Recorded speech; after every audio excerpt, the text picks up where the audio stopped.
Эфир Абхазского телевидения продолжается. Вы смотрите информационный выпуск Амшикшара. Здравствуйте. В студии Фатима Джопуа. Сегодня в выпуске. По официальным данным МИД Абхазии, граждан нашей республики в зоне вооруженного противостояния на данный момент нет. Продолжаем следить за развитием событий на Ближнем Востоке.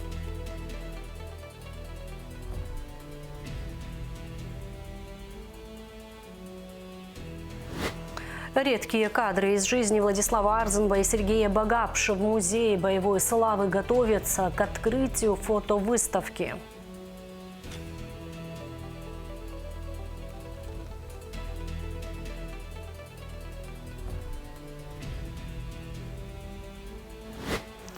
Как спасти пальмы нового Афона? Знаменитая пальмовая аллея курорта под угрозой исчезновения.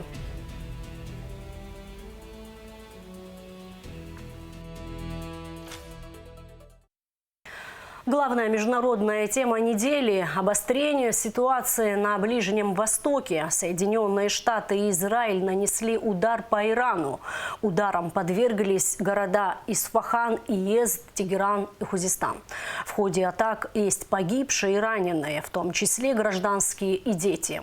Тегеран в ответ атакует израильскую территорию, а также американские базы на Ближнем Востоке.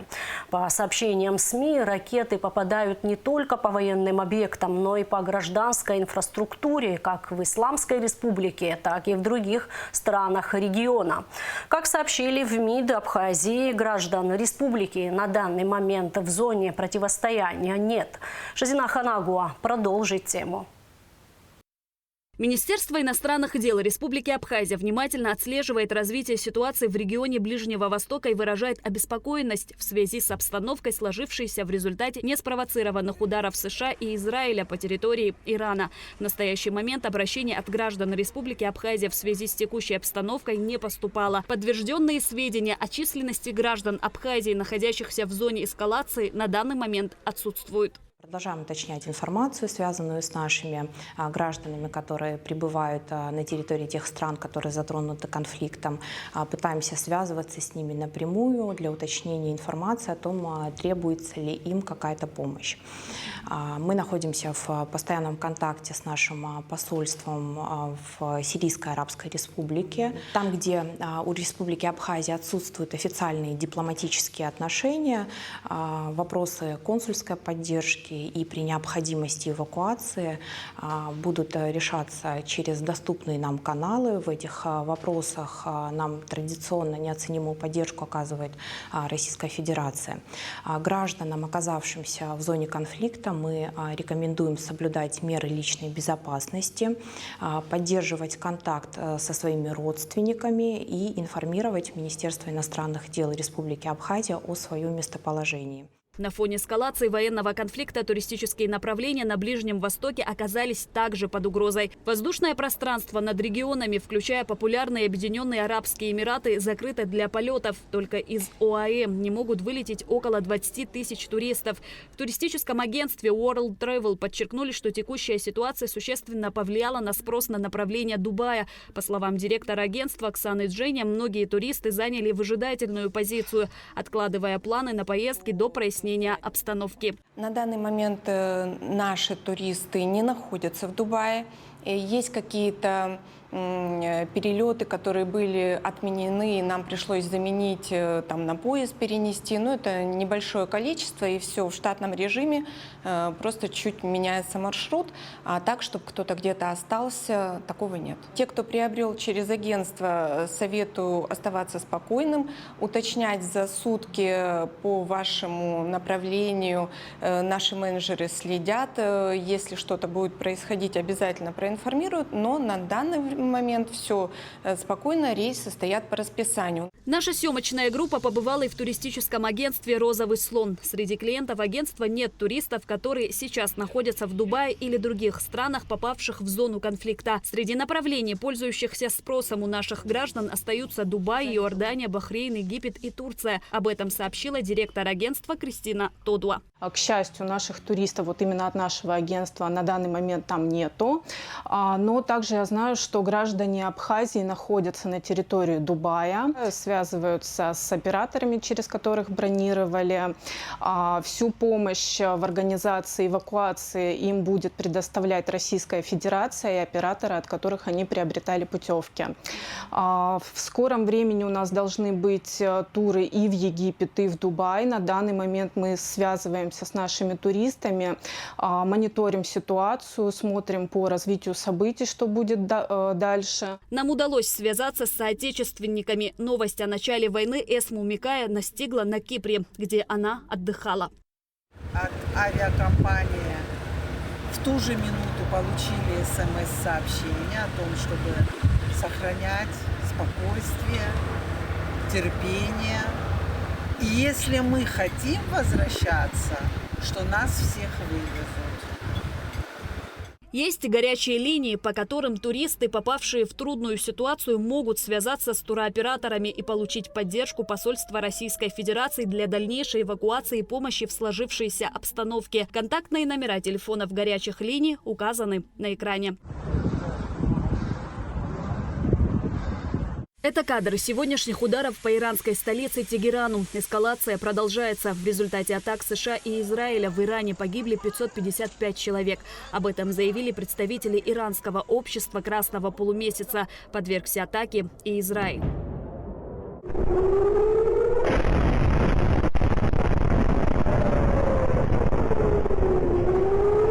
В мире нарастает напряженность из-за обострения конфликта на Ближнем Востоке. 3 дня назад США и Израиль нанесли удары по Ирану на фоне обострения ситуации вокруг ядерных переговоров. Взрывы были слышны в столице Ирана, Тегеране, а также в других городах. Израиль заявил, что нанес превентивные удары по Ирану. Президент США Дональд Трамп в своем обращении объявил о начале масштабной военной операции против Тегерана, назвав операцию «Эпическая ярость».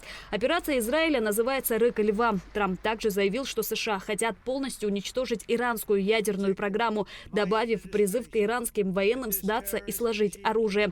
Израильские СМИ сообщают, что целями атак по Ирану в субботу утром были верховный лидер Ирана Али Хаминеи, президент страны Масуд Пезешкиан, а также высокопоставленные госслужащие и военные. Сообщается, что на юге страны под атаку попала школа для девочек. Погибли 165 человек, пострадали 96.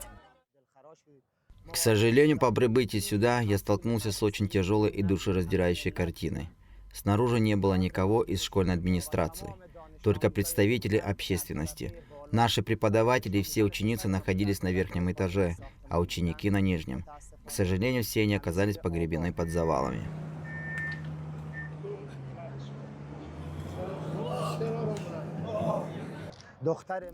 Моя дочь Зайнаб все еще находится под завалами. Я жду, когда смогу добраться до нее, чтобы узнать, жива она или стала мученицей. Так выглядит карта ударов по Ирану. В ответ Иран запустил ракеты в сторону Израиля. Также Тегеран ударил по американским базам, которые находятся в странах Ближнего Востока. Взрывы были слышны в Бахрейне, Катаре, Объединенных Арабских Эмиратах, Кувейте, Иордании, Саудовской Аравии. В Иране объявили 40 дней траура после смерти верховного лидера Хаминеи. На кадрах, опубликованных в воскресенье, десятки людей с фотографиями аятоллы скорбят в мечети. Также на видео жители Мешхеда водружают черный флаг, символ траура и мести над мавзолеем имама Резы. Шазина Ханагуа, Алексей Гухава, Абхазское телевидение. Израиль также начал наносить удары по Ливану. На кадрах вы видите Бейрут, столица страны, которая сегодня подверглась обстрелу. Цахал объявил, что начал атаки против объектов ливанского движения Хизбалла по всему Ливану в ответ на ракетный обстрел севера Израиля Хизбаллой.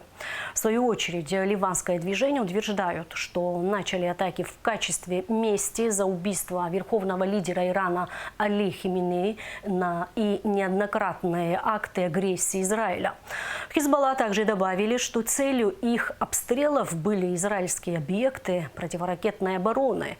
Начальник генштаба израильской армии заявил, что Израиль будет продолжать операцию против движения Хизбалла, пока не устранит угрозу для себя со стороны Ливана. В рамках расследования уголовного дела по событиям, имевшим место 5 ноября 2025 года в офисе редакции газеты «Абхазский вестник», генеральный прокурор направил в Верховный суд представление о даче заключения о наличии в действиях депутата Народного собрания Кана Кварча признаков преступления. Представление прокурора должно быть рассмотрено не позднее 10 суток со дня его поступления в суд.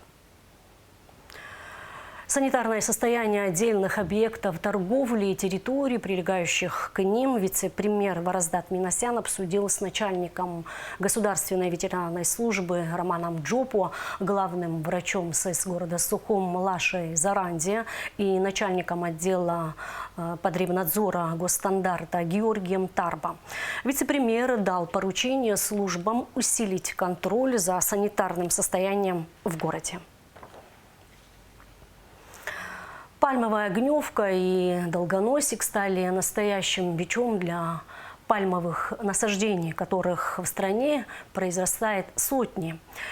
Один из городов, которые украшают эти прекрасные субтропические растения, Новый Афон, здесь, как и по всей стране, ситуация сложная. Репортаж Гугуцы Вардани. Раньше Новый Афон украшали более 260 пальм. Сегодня статистика печальна. 40 деревьев погибли, десятки заражены. Пальмовые долгоносики, мотылек буквально съедают курорт изнутри. Экологи ведут борьбу за каждое дерево, но силы пока не равны. Администрацией города Новый Афон проводятся все необходимые меры для изменения ситуации, то есть по предписанию экологов, непосредственно представители Института экологии Абхазии, Госкомитета по экологии проводятся все необходимые процедуры. Прежде всего это мониторинг вообще всех пальмовых насаждений, всех видов пальм. В основном это финик канарский, бутия головчатая, Вашингтония, так называемая верная пальма. А также своевременная химическая обработка специализированными средствами на основе имидаклоприда, это Есперо, есть такой препарат, и Конфидор.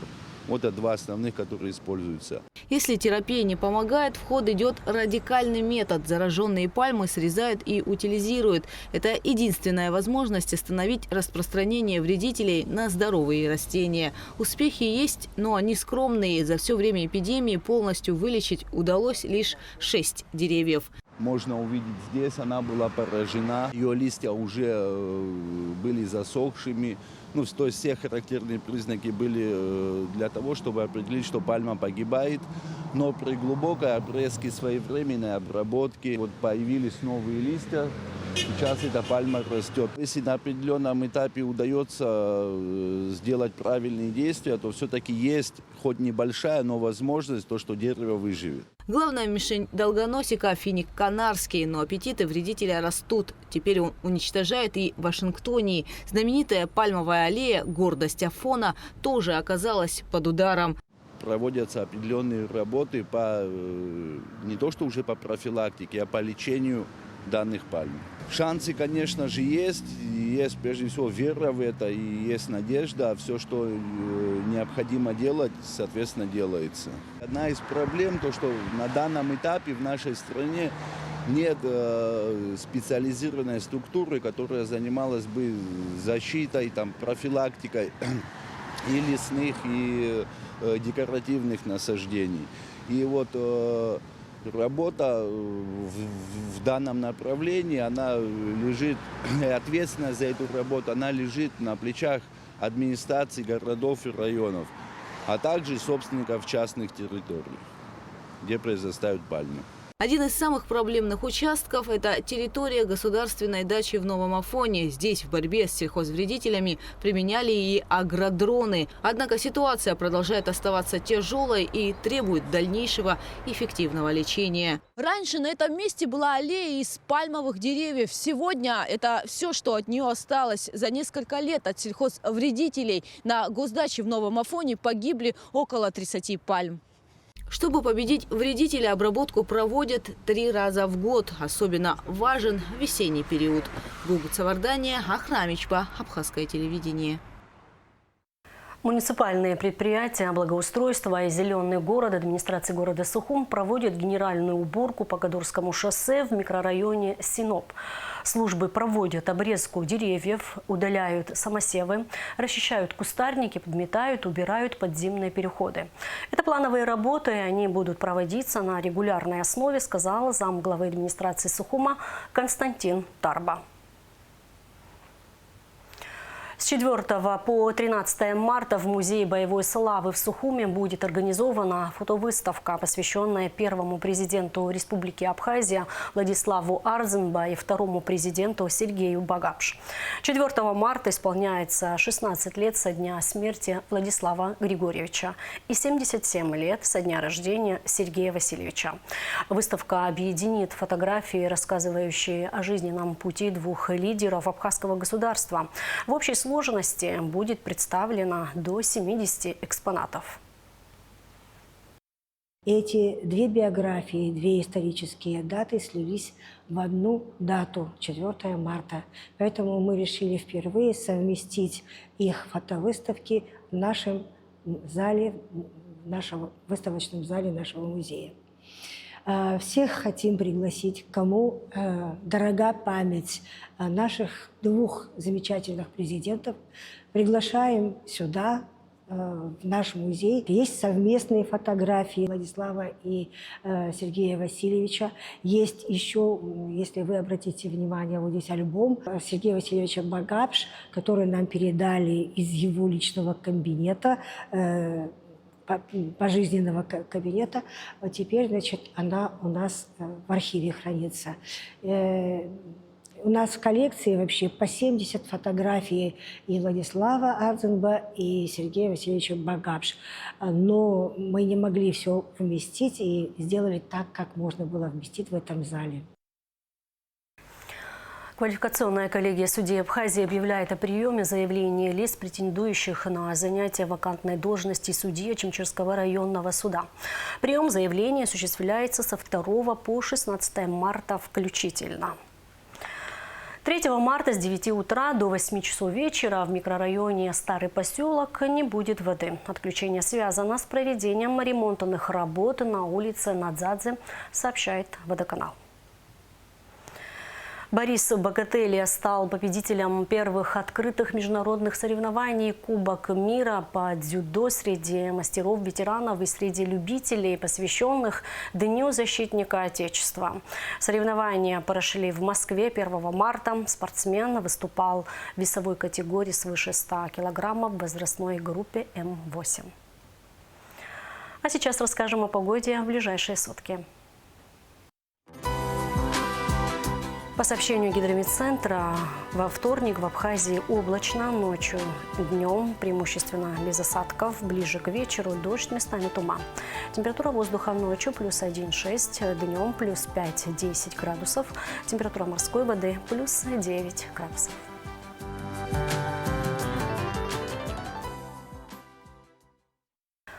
На этом наш выпуск завершен. Всего вам доброго. До встречи в эфире.